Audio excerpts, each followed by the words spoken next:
Welcome back into the Dead Arm Sports Podcast, coming at you live on a Wednesday. We are coming at you after the super duper divisional round. We're going to break that down today and have a lot of golf for you due to Farmers Open starts Wednesday this week. So Wednesday to Saturday, so they don't compete with the NFC, AFC championship games. So we've got that preview for you at the end of the pod. Do you have any idea if they're doing that the weekend of the Super Bowl as well?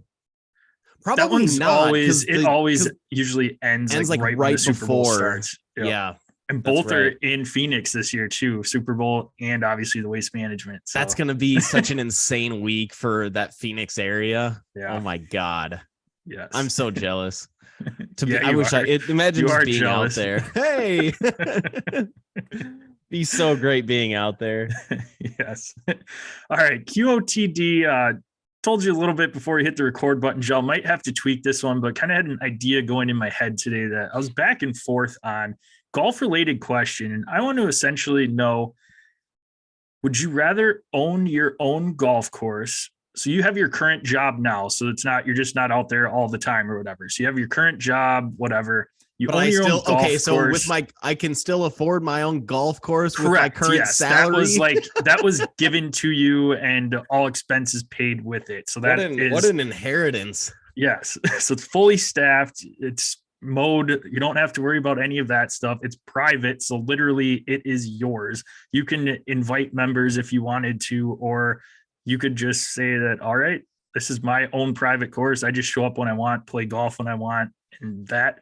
Or would you rather only get to play golf once per week, but you can play at essentially any course that you could now, and it's for free? I'm taking my own course. Okay. I mean, you're talking about any course right now that I can play? But you could go to out to Torrey Pines. You could, wherever you went to play golf, it would be free. You would not have to pay for it. But you get to play. Still couldn't go play at all these country clubs. I couldn't play at Augusta. So it'd have to be public courses only, I guess. If under these terms, if I got my own golf course, fuck, I'm sleeping there, man. That's my home. I'm not going home. I'm staying there. So, and if you're talking, it's fully staffed and everything, plus if it's my own course, it'd be free anyways. I mean, if you're out there every single day, maybe you get sick of it, but shit, people that are country club members like you are, do you get sick of your, quote unquote home course that where you got your membership? But right. I do dabble at other courses throughout the summer though. What if is my course the only one I can ever play? Let's change it. It is the only course you can play for the rest of your life. Oh, that makes it a little bit tougher. I mean, so no more going and playing and outings. So I couldn't go to the outing, traveling to play golf at all. But you could have people invite people and have your own outing, but it would have to be at your course. That does change things up quite a bit. I then maybe I do switch my option to play once a week for free wherever. I mean, if I ever am in the scenario where I am invited to, a golf outing for work and I'm like, oh, sorry, I can't go. I can only play at the course that I own. What the hell's wrong with you? No, I'd probably maybe that does change things up a little bit, I think. Yeah. I like the hat, by the way. I didn't catch that right off the bat. Yeah. Hashtag PNW. Hashtag PNW. Yeah. YouTube viewers, you can check it out on YouTube. Go there now. But yeah, I think I'm right there with you on that. I like the variety. Even having a membership somewhere is nice, but you still want to get out and play every once in a while, and you want to be able to play with friends, or like you said, what does that make you look like if someone's like, oh, hey, do you want to go play this weekend? You're like, well, if you want to come to my course, I'm not going to go play yours. Okay, tool. I can't play yours. What a dick. Right. We can be found at Dead Arm Sports, Twitter, Instagram. Check us out on Facebook at Dead Arm Sports. I mentioned you can go to YouTube. You can see Gel rocking his nice Dallas Stars hat as well with his fire blazing in the background. Fire's roaring today, ladies and gentlemen. Burn down your apartment.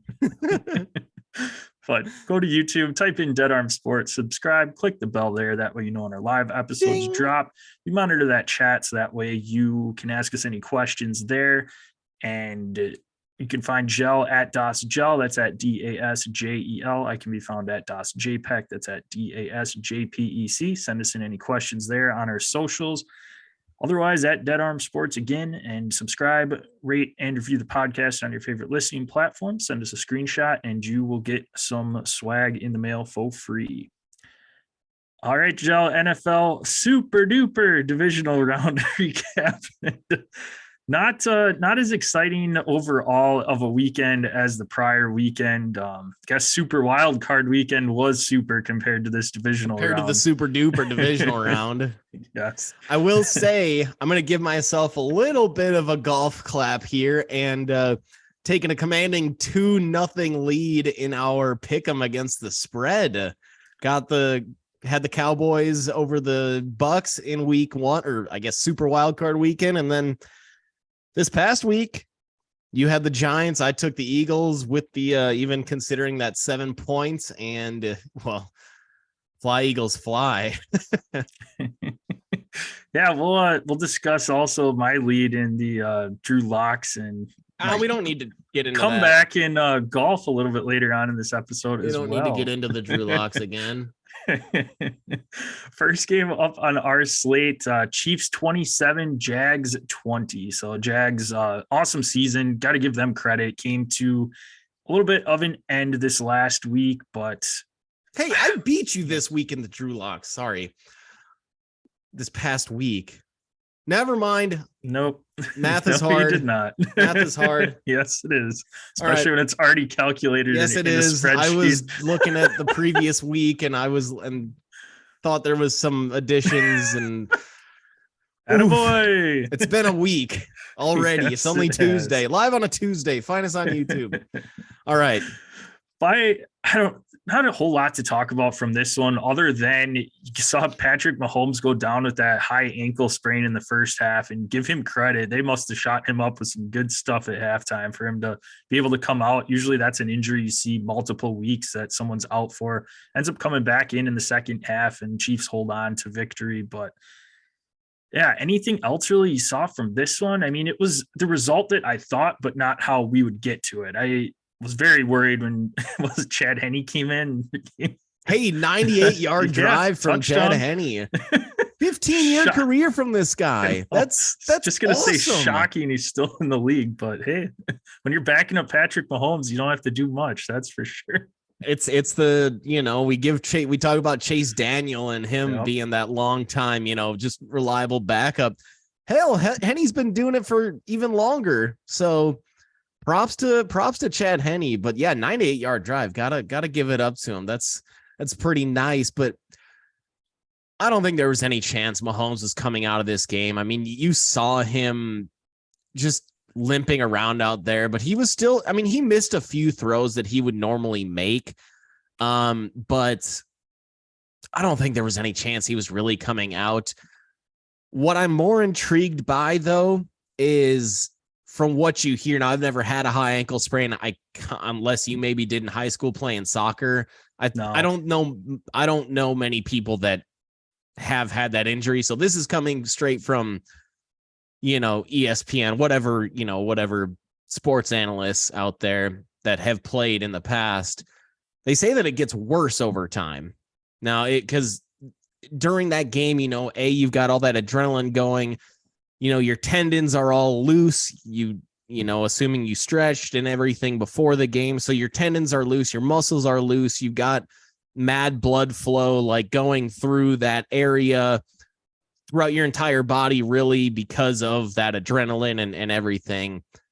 But when it really starts to suck is the next day and even further on, as, you're not able to work it as much. So we did see him be able to tough it out through during this game, but I don't know how much he's going to be able to practice this week at all, because like you said, this is oftentimes one of those injuries where players are out multiple weeks. So I'm a little bit worried about that. It's not like Patrick Mahomes needs to be out there practicing, throwing, and he's obviously got impeccable timing with the Kelseys and the Juju Smith-Schusters, MVSs of the world. It's not like he needs to be out there for that purpose necessarily, because he is just that naturally talented, but you still don't want to go into this game completely cold, without having played for over the last 6 days and just try to go out there and warm up like it's any other game. So all week long, I'm sure he'll be doing, stability rehab stuff and trying to keep it loose while also keeping it, stable, and strengthening rehab types of exercises. But I'm just more curious about how it's going to show itself next week, because the one particular play that jumps out at me was when they tried to run a stretch play, an off tackle stretch, and he couldn't even get to McKinnon to hand the ball off. Yeah. And he was just he was basically hobbling his way over there. So the Chiefs, they might have to completely eliminate that kind of stuff from their playbook. And that could be a pretty big factor when you're talking about, eliminating these outside runs. Sure, he can still pitch the ball, but that doesn't necessarily have the same effect, especially with the offensive line and the way that the offensive line can scheme and block and time things properly on a pitch versus one of these outside off tackle handoffs. So I think that's going to, honestly, that's going to be a big factor. And then just what makes Mahomes so spectacular is what he's able to do off script. He's still going to be able to drop back and find open receivers and hit Travis Kelce for, his 15 receptions and 125 yards and whatever. Maybe the best tight end of all time. I never thought anybody would be better than Gronk, and I still think Gronk is probably the better overall tight end just because of his impact in the blocking game. But Kelce, we can start looking at making the argument that Kelce's the best receiving tight end of all time. It's nuts what he's doing. So I think, that's obviously a concern going into next week, but I guess just reflecting on this week, God damn, the Jags, hell of a season. You got to give it to them. Now you've got an answer at head coach. You've got an answer at quarterback. You've still got a nice pass rush, even with Trayvon Walker being, as I mentioned in last week's recordings, pretty much non-existent again. Still, Josh Allen, not the quarterback, is making an awesome impact on the defense. They've got some really nice pieces. I think that they could use probably, Etienne. Hard to see him being a 3-down back, especially when you get in, running up the trenches. That's not really his strength. So if you can get a back, that's where James Robinson was pretty valuable for them. If they can get another back like that late in the draft, that can be a between the tackles guy, a near, a Mike Tolbert, Michael Turner, total vulture, which, hey, I've got him in Dynasty, so I've got ETN in Dynasty, so I'm not rooting for that necessarily, but I'm glad it's ETN and not Mike Tolbert in Dynasty, Joe. Yeah, that's be like our buddy B-Dub hanging on to Brett Favre. So I'm not necessarily rooting for that for my fantasy purposes, but for just football strategy wise, I think that that's got to be a target for them. And let's not forget the Jags have Calvin Ridley joining the squad next year. Yeah, under the radar move. Impact. They sent away, what was it? A second rounder for Calvin, who can think so he can be a legit number one wideout. So that moves Christian Kirk back over to a more natural spot for him as a second wide receiver, puts Zay Jones as a third receiver, or you can kind of, mix and match with those two guys and have Calvin as your one with T-Law, with ETN, Doug Peterson commanding the ship. I think the Jags have to be mad, pumped about how this year went and knowing that they found a lot of answers to the many, many questions that we all had. Let's not forget they had the number 1 pick for the last 2 seasons, and they get a playoff win once they have an actual head coach. So bravo to the Jags. Golf clap.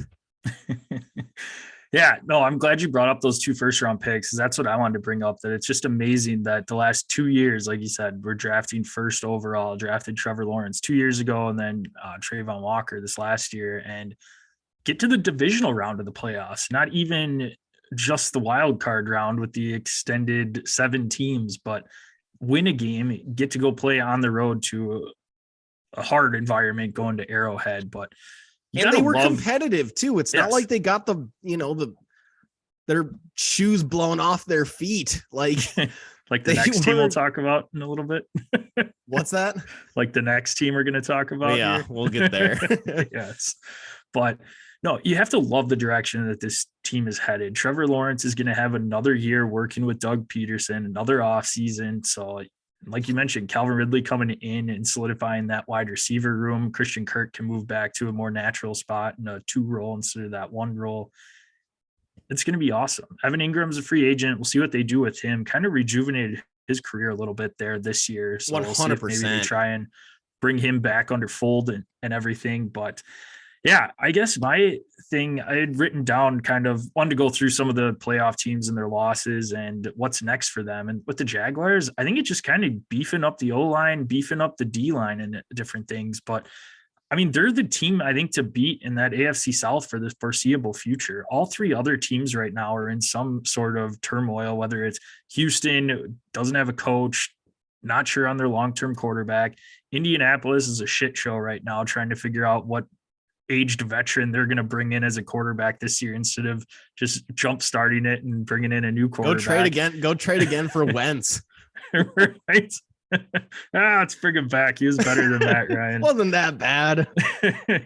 And then Tennessee. I mean, what are they going to do there? They drafted Malik Willis last year, but he didn't really show a ton when he got into some of the game action this year. And Ryan Tannehill's not long-term there. Derrick Henry's aging, so that's kind of a team headed in the wrong direction as well. So you got to, if you're a Jags fan, think that, hey, this is our division for the foreseeable future until one of these teams figures their shit out, because that's where Jacksonville was the last few years, and they finally figured their stuff out and are looking to be able to compete, and not only compete for the division, but look to make deep runs in the playoffs. Head coach QB combo, Doug Peterson, Trevor Lawrence, both awesome. Tennessee, I'm a Vrabel fan. Yeah. No quarterback. Texans, neither a head coach or a quarterback at the moment. Indianapolis, arguably even uglier because they have less draft capital than the Texans, with no head coach, no quarterback. Both the Texans and the Colts have goofy owners. Like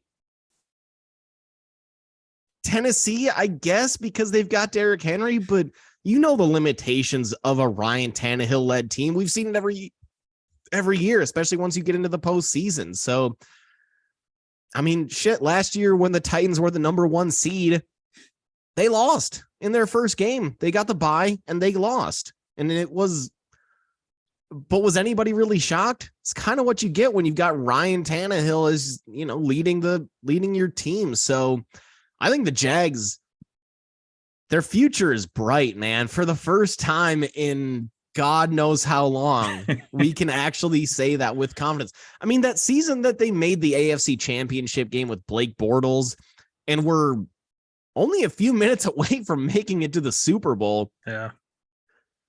Did anybody really say, oh, the future's bright with this team? It's like, no, the future's still Blake Bortles. So, but no, you've got a prodigy and you've got a Super Bowl winning head coach. So and Calvin Ridley, adding to this.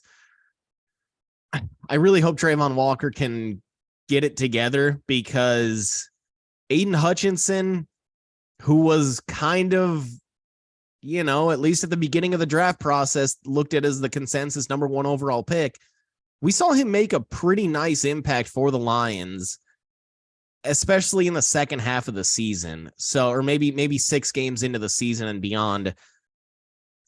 I hope that the Jags don't regret that pick, because if you add Aiden Hutchinson to that defense, it gets even nastier. That team gets even nastier and even more loaded. Or shit. I mean, I know nobody was thinking Sauce Gardner at the number 1 overall pick, but he's going to be Revis Island for the next 8 years, type of a corner. So I think they may have screwed that one up, but the rest of that team and the 2 most important things, head coach, quarterback, solidified.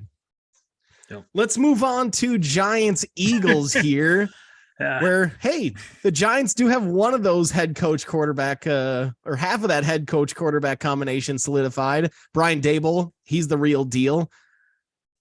What do you think about Daniel Jones, though, man? I mean, they got slaughtered in this game 38-7 by a much more talented Philly team, but they just did not do jack squat on offense. I know Philly's talented, but the Giants, you gotta expect more out of your team and out of your quarterback, especially.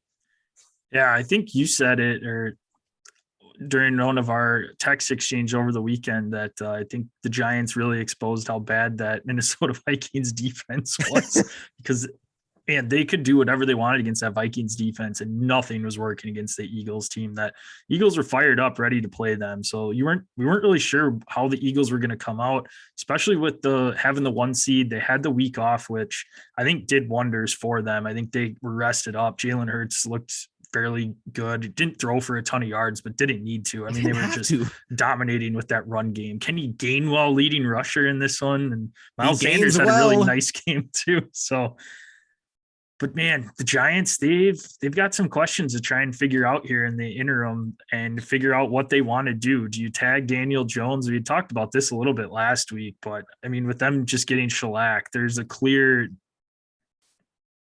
difference between these 2 teams and why one is moving on, the other one isn't. And the Eagles were the better team, the better offense. And I don't know what you do if you're the Giants, because nothing really is out there right now currently in the NFL that wouldn't be more than just a Band-Aid, I think, trying to figure it out. I don't necessarily think they're a quarterback away from getting to the Super Bowl.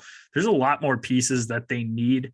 So I don't know if you add a Derek Carr, Jimmy G, if that's really going to put you over the hump at all, because they really don't have a ton of pieces to throw to. And I don't know. Daboll, I don't think, signed up for a rebuild project, but maybe he takes this time and they try and figure out, all right, who's somebody that we can develop as a quarterback, build around right now, whether that is in the draft or maybe it is. Maybe you just tag Daniel Jones for 1 more year, you bring him back, and hey, if he doesn't do well or whatever, then we've got the draft to look for next year and we're done. We don't have to give him a long-term contract, and we can just kind of see what's out there. Maybe somebody else, maybe Kyler Murray burns bridges in Arizona and wants out, and they're looking to trade. I don't know, something along those lines. The GM that came in, we talked about this last week. The GM that came in Arizona said, we're not dealing with anybody with an ego in this organization. Yeah. So I think that organization, that ownership is already fed up with him, and executive management, they're already fed up with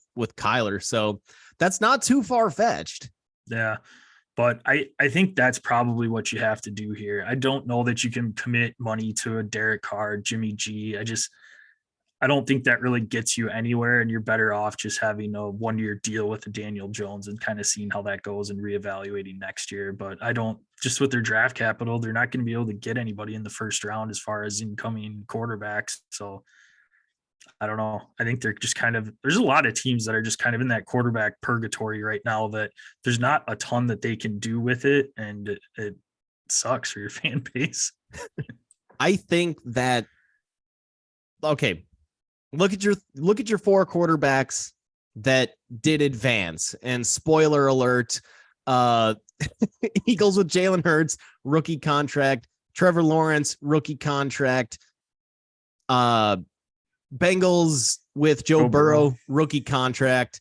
And then Patrick Mahomes, who is obviously, he's the highest paid quarterback in the league, but he's already in the Hall of Fame right now if he were to retire because of this high ankle sprain. So my point is, what's the point of franchise tagging him? Honestly, look at your teams that are franchise tagging quarterbacks. All you're doing is putting yourself in no man's land going into the following offseason.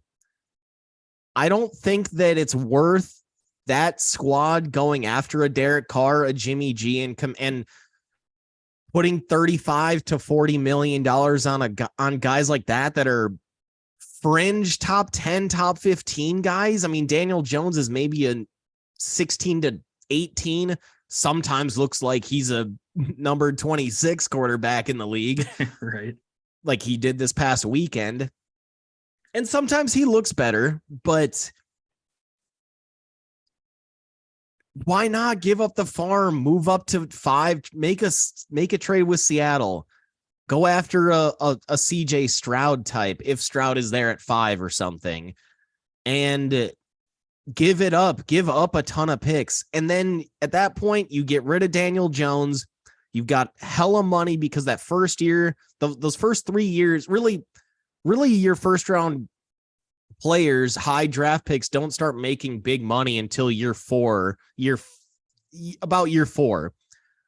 So you've got 3 years then to play around with that squad, develop that team, and spend a ton on free agency. I mean, I get that they tried spending a ton of money in free agency on a wide receiver in Kenny Golladay.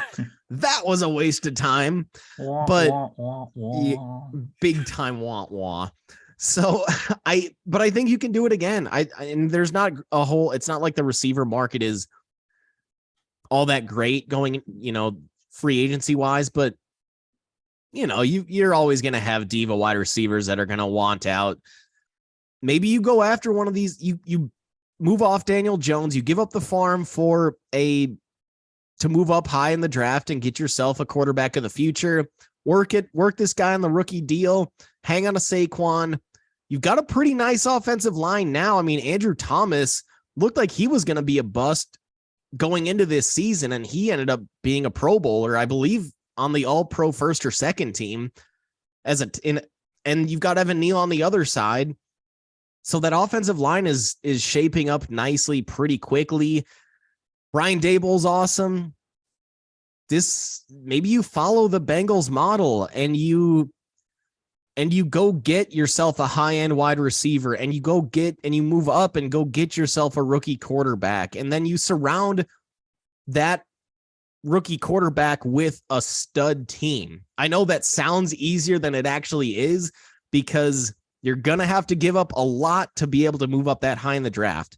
Mm-hmm. But if you just franchise tag Daniel Jones again, just to finish third in the division and be a fringe wild card playoff team again, you're just in the same position going into next year with Saquon 1 year older, with still not much in terms of a receiving core. I don't see the point of pushing it off another year. I really think you want to make the move, especially when you've got a guy like Daboll. He doesn't want to sit around and do nothing. He's too good of a coach. Yeah, I don't. Either that or you just bring in like a Jameis Winston or something on a 1 year deal, short, not a lot of money given up to him, and then try and get into that top 5 next year. We got quite the crop of quarterbacks coming out, and but what's the point of doing this again? Then you're just saying throw away a year when you've got a squad that just made the playoffs. That team going into next year is going to know what's up. If you bring in Jameis to replace Daniel Jones, they're like, oh my God, they just want us to tank again this year. That's not going to fly. That's not going to fly with Daboll. That's not going to fly in that locker room. Yeah. I think maybe I certainly am out on Jimmy G. The guy can't stay on the field. Yeah. Derek Carr, I'm a little more in on. I think he's a better fit probably with like the Jets, but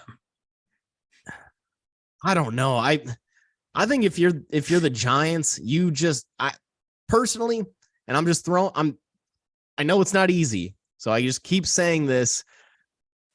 And it sounds obviously a lot easier than it is, but why not try to bump yourself into that top 4, top 5 and grab yourself a Stroud? I'd be less in on Levis just because I think he's less ready than Stroud.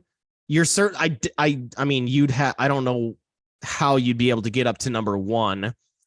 That would be an insane haul, but maybe you are willing to do that for a Bryce Young. So I just think that's the route that they should go, given that if you want to hang on a Saquon, you're going to have to commit 12, 14, 15 million a year to him. If you want to go buy a wide receiver, which they should do at this point, because they clearly need help at tight end, receiver. I mean, I think the only way to afford that is going and getting yourself a rookie quarterback and starting over that clock at quarterback where you've got 3 seasons of a cheap QB. What do you think it would take for them to, if the 49ers loved Brock Purdy, what about Trey Lance? Trey Lance is someone that you'd think would be Brian Daboll's kind of ideal quarterback. Somebody that was raw, that was Josh Allen, that he helped develop. That might be, I don't know. I don't think San Francisco is going to move off of him. I mean, we'll be talking about them, I'm sure, at some point once they're out of the playoffs, but I don't know. Maybe San Francisco, if somebody comes in and wants him, this is your opportunity to. Well, I think Brock Purdy's going in as the starter next year. I think he's going into the year as the number 1 quarterback. Now, if in the offseason Trey Lance puts on a freaking show, then maybe Brock ends up on the bench, but I see that I don't see that really happening. Trey Lance that's a good call. I mean, athletic quarterback, running quarterback, big arm, much bigger of an arm than Daniel Jones, probably just as inaccurate as Daniel Jones. So you got that going for, but look at Josh Allen in Buffalo. Mm-hmm. His first 2 years, especially his rookie year, Daniel Jones couldn't hit the broadside of a barn, to steal that cliche. So that's a good call. I like that a lot. The only thing there is you've only got that's basically a prove it year then for Trey Lance. Yeah. Because if he doesn't prove that he's the guy in that season, they have to make a call the following offseason if they're going to pick up his 5th year option. So there is no time for him to really develop. So you'd have to really get it done probably early in the offseason and to give himself a full offseason with Daboll and his staff. But I like that shout. Good shout. Good shout. Moving over, speaking of Josh Allen, his team. I gotta go fire up I gotta go stoke the fire pit really quick. Sounds good. I'll introduce the next one. Got the Bengals beating the Bills 27-10. DeMar Hamlin was in attendance for this one. Nice snowy day in Buffalo, New York for this one. And Bengals got the rematch that they want against the Chiefs in the AFC Championship game and just kind of demolished the Bills. The Bills just did not look good at all from the start of this. And Joe Mixon had a nice day. Joe Burrow had a nice day. I mean, Bengals offense was clicking in this one. Defense was putting pressure on Josh Allen. And I think they just exposed how much Buffalo is one-dimensional. And that's one of the things I have written down for what's next for the Bills. And that is establishing a run game that is not just Josh Allen and relying on Josh Allen to run the ball. You need to be able to run the ball, especially you're in one of the snowiest places in all of the NFL. You cannot rely on a huge passing game with an outdoor stadium. You have to build a run game that can get you through the playoffs, especially if you're going to be home. Otherwise, just sneak into the playoffs, lose a couple games at the end of the season, get a wild card spot so you don't have to play in Buffalo. This is going to be the same recipe, I think, year after year if they don't get a run game going. And this is why I already have Sean McDermott on the hot seat going into next season. I mean, he's been there since before Josh Allen got there, and he has still yet to be able to develop a running game. Like you said, you're in Buffalo. You saw the field conditions this past weekend, and you still decided, and maybe this isn't a Sean McDermott thing, maybe this is a Ken Dorsey thing, but McDermott, you hired Ken Dorsey, so you have to take the burden of this. You have to take on this. This is your responsibility as well. Instead of running the ball and trying to get first downs, it was just home run shot, home run shot, home run shot. How many of those home run shots did they convert? Very few. 3rd and 2, deep ball to Gabe Davis. Not even, this shit doesn't, just, they kept trying it. Where was Stephon Diggs that game? Huh? Why has he been the last few weeks? including the end of the regular season. Yeah. It's like, why is Gabe Davis getting significantly more targets than Stephon Diggs? I don't know if it's a scheme thing, if it's these corners are so focused on Diggs and Gabe is the one that's more wide open, but good Christ, Stephon Diggs is one of the best wide receivers in the league. You got to give him a chance, man.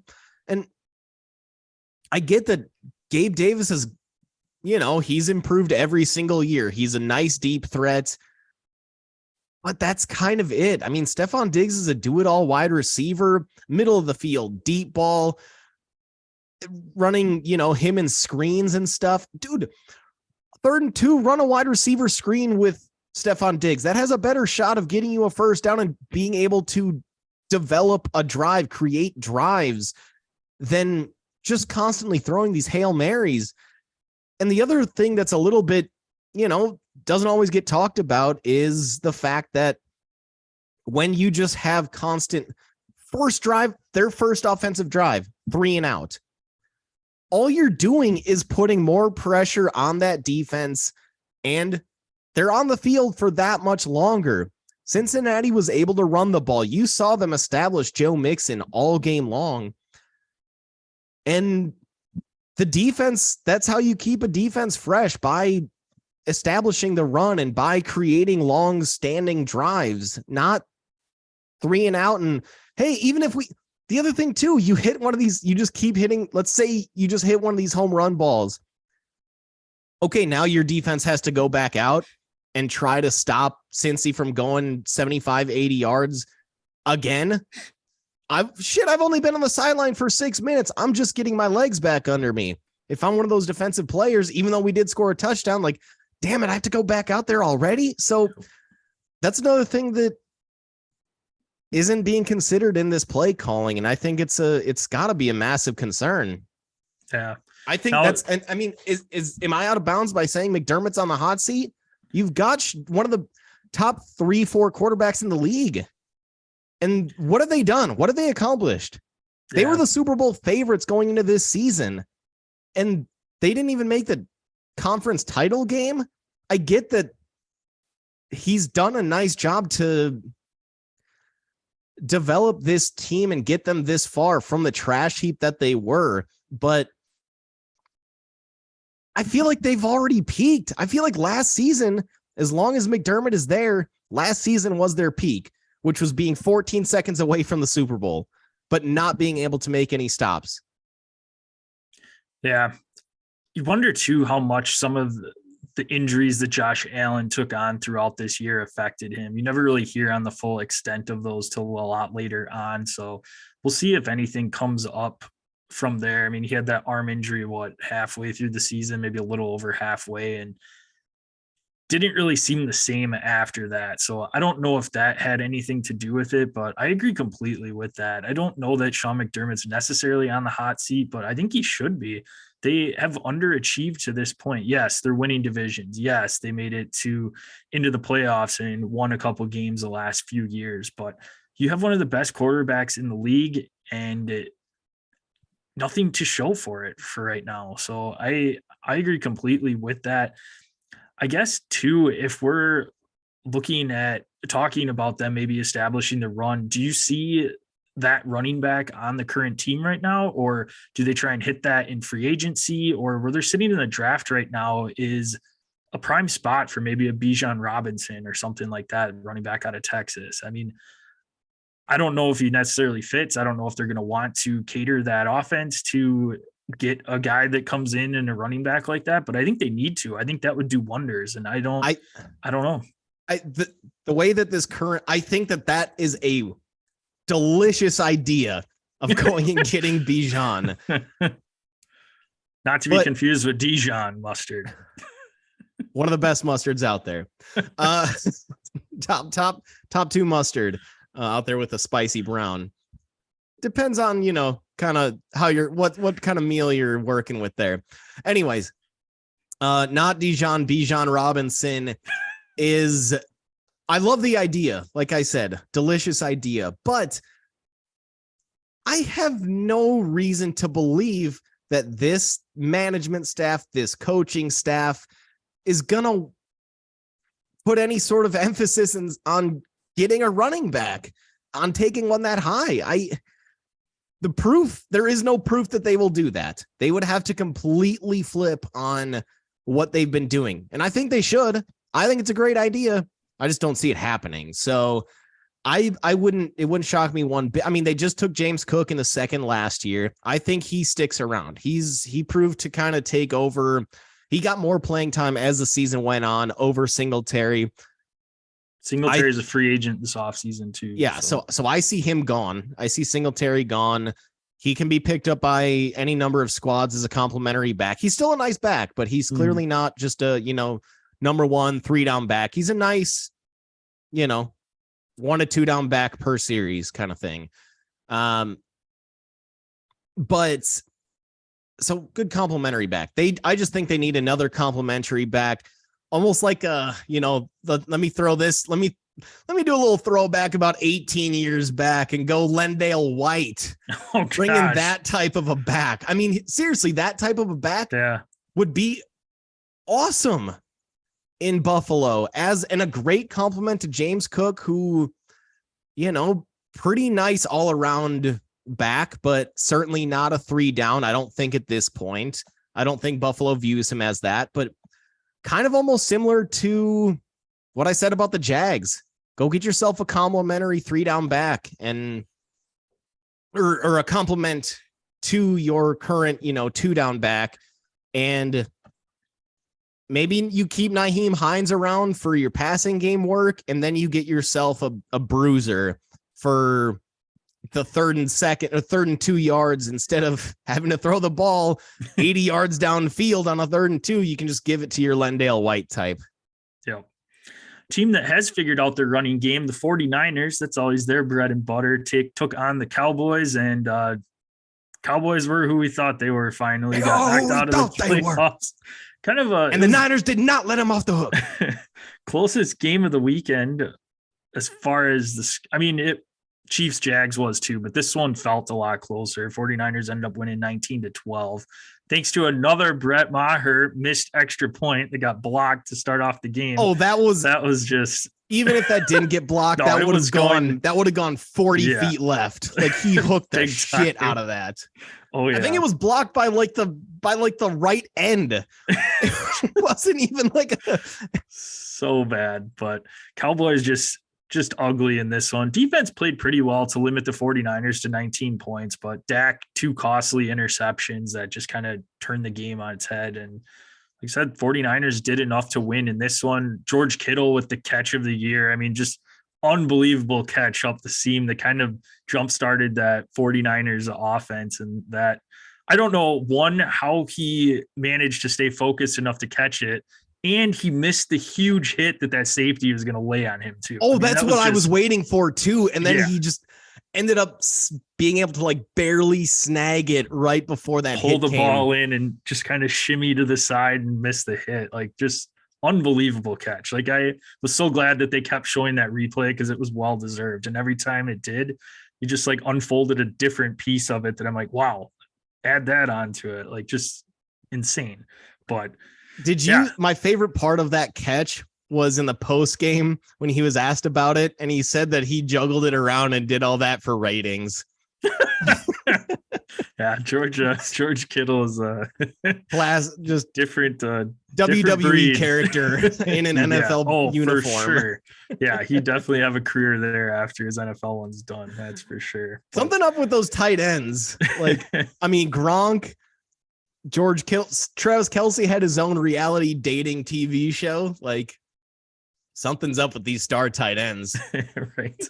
I guess, Joe, what do you see is next with the Cowboys? I mean, it seems like it's the same old story every single year the last few years. They sneak into the playoffs, or they have a good stretch during the regular season, kind of stumble into the playoffs, and then again, kind of how you were talking with the Bills. Like, I feel like with Mike McCarthy, with Dak Prescott, we've seen their peak. This is who they are. This is what they are. Do you see anything that they can do to tweak this roster as it currently stands, or head coach to get them over the hump and get them back into the NFC Championship game, maybe Super Bowl run? I mean, they've had a solid running back in Zeke. That's a situation they're going to have to figure out. Tony Pollard went down with a broken leg, and his contract's up. And Zeke, it sounded like Zeke said he would take a pay cut to come back to the Cowboys. So it sounds like he kind of knows, like, hey, I'm at the end of my career right now. I'm not the same player that I was. But writing's on the wall. Yeah, I don't know. I mean, you've got CeeDee Lamb, who had an unbelievable year this year with Amari Cooper gone. Dalton Schultz is a solid tight end. It seems like they have pieces on offense. It's just they can't seem to ever get in sync and get on the same page and have any consistency. You never know what is going to happen week to week with them. What is the difference between Mike McCarthy and Dak Prescott versus those Marvin Lewis, Andy Dalton teams? Nothing. I mean, get you to the playoffs and do nothing with it. And look at those Bengals teams. You had loaded squads. Good number one receiver in AJ Green, a nice number two, and was Hoosh there for some?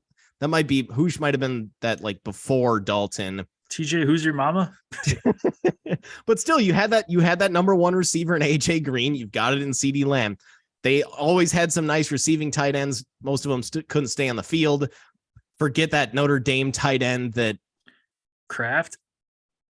No. It's like I'm thinking of like Jeremiah or Jermaine Gresham. Was he a Bengal? There, I think. Yeah.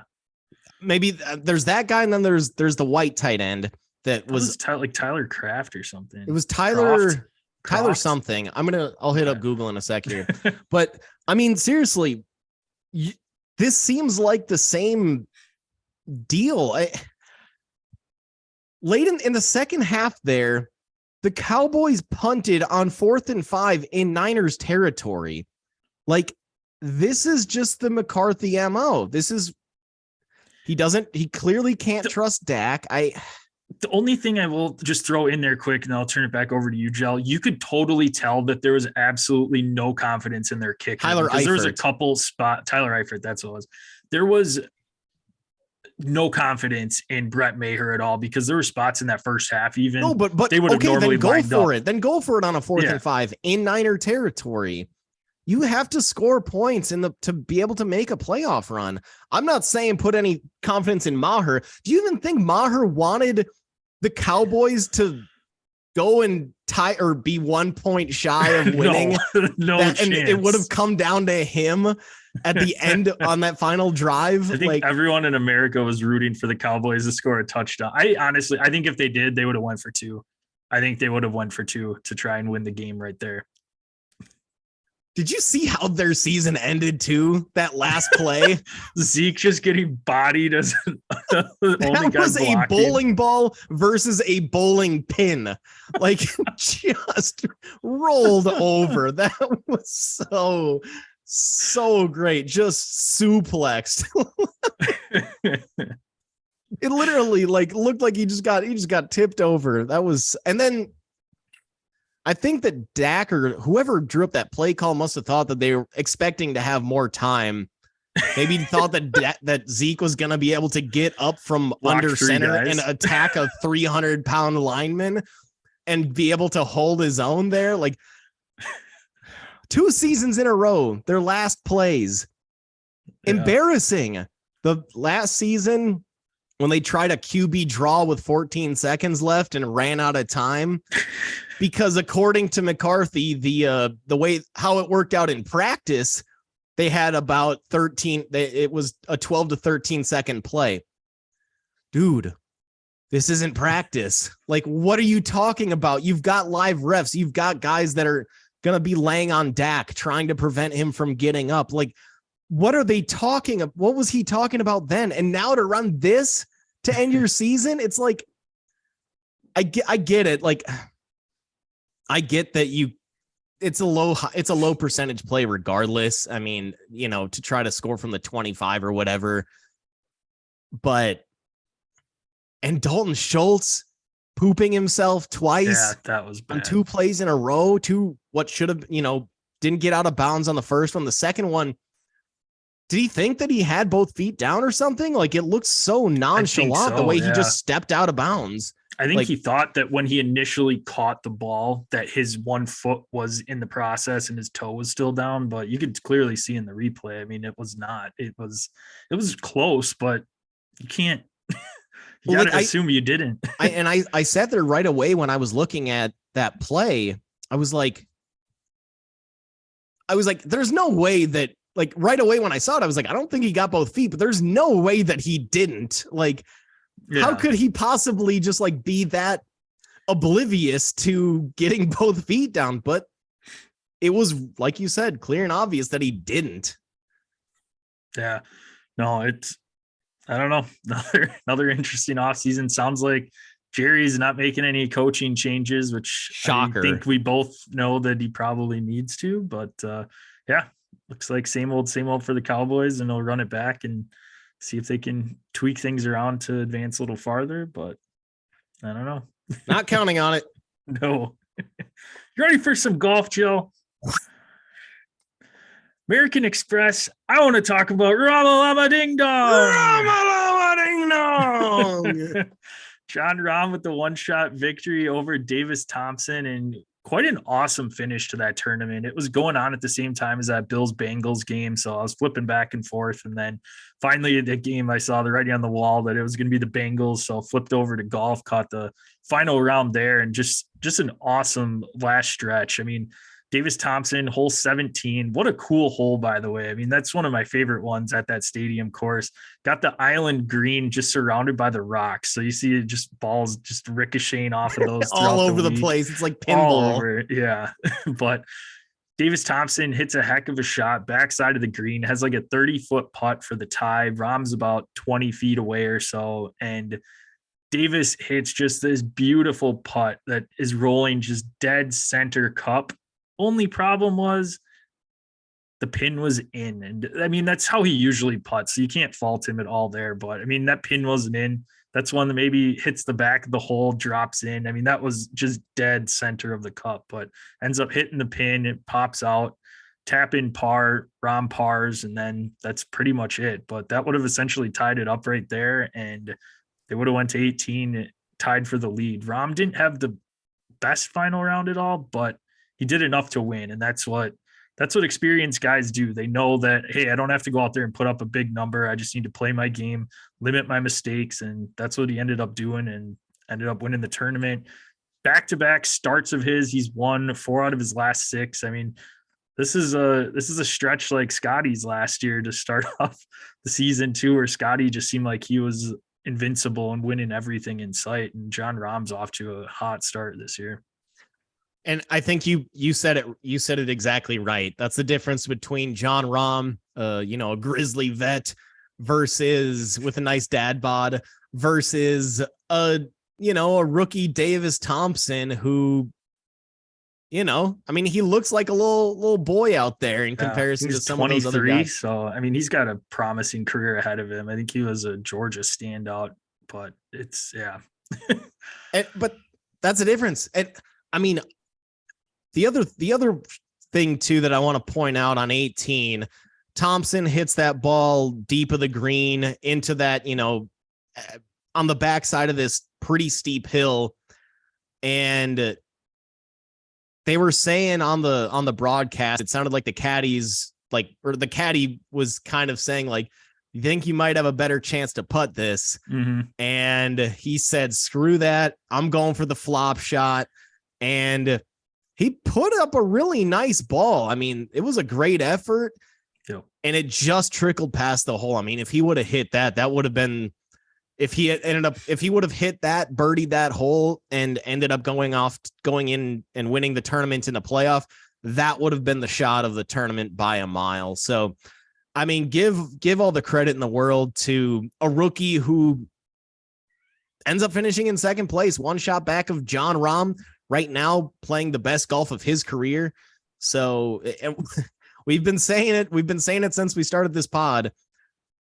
Rahm just has figured out a way. Like it's like he's so damn good sometimes, but he always figures out a way to blow it, whether it's, and it could be just one hole, like where he has the ability to make these spectacular shots, but not some of these easier, just more standard, like, hey, I'm 120 out, I'm just going to put it within, 10 feet of the pin, which most professional golfers can do. Sometimes he ends up shanking it or going way deep, and then he gets really frustrated, and you can see it in his face, or he just gets really frustrated really fast if he has a bad shot, and then it just trickles into a little bit of a downward spiral. But but now this season so far, he hasn't run into that issue. So if he can maintain his composure, this is the best golf he's played of his career, and we might be finally looking at the Jon Rahm that we all knew that he could be, for if he can keep this going for an entire season. Yep. Golf pick'em, Gel. I don't know if you necessarily want to talk about it, but let's go get it over with. Had a nice week. Went with rookie Taylor Montgomery, who has not missed a cut since he's gotten up to the PGA Tour. Finished at -24. Sahith Theegala, nice run to start it off, and then just kind of cooled down over the weekend. Just couldn't really get much going, and finished at 13 under. But he had a pretty commanding lead there, Joe, going into this one. It is down to 8 shots. So you have a 50-42 lead on me. So we'll see if I can climb back into it. I ain't got no worries. Let's go. We are farmers. Bum, bum, bum, bum, bum, bum, bum. Hashtag not a sponsor, but that is where we are headed this week, to just north of San Diego, to Farmers Insurance Open at it's just a tick at this point. Yes. Heading to Torrey Pines, iconic site for golf. Love some of the views of this one. This is right up there with Pebble, some of the holes, and just the awesome landscapes there. Fun tournament to watch. Played on 2 courses. They've got the South Course and the North Course. South Course is played 3 times over the week. And the North Course just once. So the first 2 rounds you alternate. One day is on the South, the other's on the North. And then the rest of the week, it is on that South Course, which is quite a bit harder. 7,765 yards at South Course is par 72, and 7,200 for the North Course. So not terribly shorter, but 7,700. That's one of the longer ones on the regular. That's a lot of walking, man. That's a lot of walking. Yes. Those that will be walking the course this week: Sahith Theegala, Luke List, our defending champion from last year, Jason Day, Max Homa, Will Zalatoris, who lost in that playoff to Luke List last year, Colin Morikawa, Xander Schauffele, JJ Spawn, Hideki Matsuyama, Ricky Fowler, who had a nice week last week, Justin Rose, Taylor Montgomery, Sungjae Im, Jon Rahm, Tony Finau, and Justin Thomas. So got really fun grouping. This is one that quite a few guys play in this week. And what are, obviously read off some of the favorites for this one, Gel. What are some of the favorites for betting? Yeah, I mean, the runaway favorite right now is Jon Rahm at +425. You don't ever really see that steep of odds in golf for a favorite at +425. A lot of times that favorite's going to be closer to like even +750 is giving quite a bit of love. So +425, I don't know, that I never like making those bets just because there's so much golf to be played like, bet $25 to end up winning whatever the math is, 108 or whatever. Doesn't seem like enough of a payoff for me. But and then you bounce down just to the number 2 favorite, Xander Schauffele, at plus 1,000. So you could make a $25 bet, and if he takes the W, $250. So there's a massive difference there. That's more of the play that I would like to make. Right behind him, Justin Thomas at plus 1,200, Tony Finau 1,200, Zalatoris at plus 1,200. So really, your top 3 consists of 5 guys. You mentioned last year, Will Zalatoris was there up until the end. Almost got his first career PGA Tour win. Wasn't quite able to close it out, but really a pretty. And then Collin Morikawa falls right behind Zalatoris, so it's a pretty nice loaded, top of the leaderboard in terms of odds. Yep. Such a fun finishing hole, that 18th on the South Course, one that green slopes toward that pond in the front, and such a risk reward hole on this course. And you see so many times guys will hit the middle of the green, put some solid backspin on it. The ball rolls right off the green into the pond. So it's fun. It reminds me of the tin cup hole that got to hit that center of the green, that shelf to keep it up there. Otherwise, or else you're screwed right off the front. Yep. All Torrey right. Pines. Good. That'd be a good name, by the way. If your last name is Pines and you have a daughter, Torrey Pines. Torrey Pines. Like it. All right, Joe, let's get into our picks. As I mentioned, you do have an 8-shot lead here. You got first pick last week, so I have first pick this week, and looking to climb back into this. And I think we go based off of whoever's not in the lead anyways, so go ahead, true. Buddy. Still your turn. All right, so I'm going to go with somebody here. Like I said, my goal right now is to make cuts, and this guy has been on a decent roll. I'm sure a lot of our listeners are familiar with this guy, and I'm gonna lock in Mr. RAHM-A-LLAMA-DING-DONG. He is just playing some amazing golf right now. Like I said, he's won 4 out of his last 6 starts, has had huge success at Torrey Pines over his career, got the US Open victory there back in 2021. And he said he's just feels special with this course. There's something about it. And I'm rocking with him this week. I mean, this hot streak, it has to end at some point, but I don't know that it's going to be this week. Don't know that I'm necessarily expecting him to win, but he should be right up there in the top 5 at the end of the day. And I need strokes. So I'm going to roll with the big name here, Mr. RAHM-A-LLAMA-DING-DONG. No fault there. He's obviously the heavy favorite for a reason. I'm going to go with Senor Jason Day. Okay. Tied for 3rd last year at this event, won it in 2015, won it in 2018. Obviously, so therefore very familiar with the course, with the events. And again, I mean, long shot to get the overall tournament W, but like you said, we're playing the long game here, trying to get strokes and not necessarily go for the number 1 winner each week. Not going to be possible by year's end. So Jason Day, familiar with the course, still only in his mid-30s, so I think he can handle the 7,700-yard course over 4 days. And yeah, I just like his past success here, especially last year with finishing tied for 3rd in the events. So only 1 stroke off of the lead, tied at minus 14. Your winners were at minus 15. So give me J Day. Yep. No, love the pick. And that's one thing. You got to go with somebody that knows the course and has success there. And both of our guys fall right into that. Oh, I got to yell that so much today. That was a good time. Gonna end up hoarse. Yes. We can be found at Dead Arm Sports, Twitter, Instagram. Check us out on Facebook at Dead Arm Sports. Go to YouTube, type in Dead Arm Sports, subscribe, click the bell there. That way you know when our live episodes drop. And if we're not live, the episode will be up there the next day for you to view. Same time our podcast comes out. So if you prefer to watch the podcast or watch us, you can go ahead and do that. You can see our awesome background decor. We got some nice fire going with gel, and you can check out my fireplace, I guess, with no fire in it at my house. Joe can be found at DosGel. I can be found at DosJPEG. Again, at Dead Arm Sports on all of our socials. Subscribe, rate, and review the podcast on your favorite listening platform. Send us a screenshot, and you will get some swag. Joe, what are those platforms? Find us on Apple Podcasts, Spotify, iHeartRadio, and Google Podcast.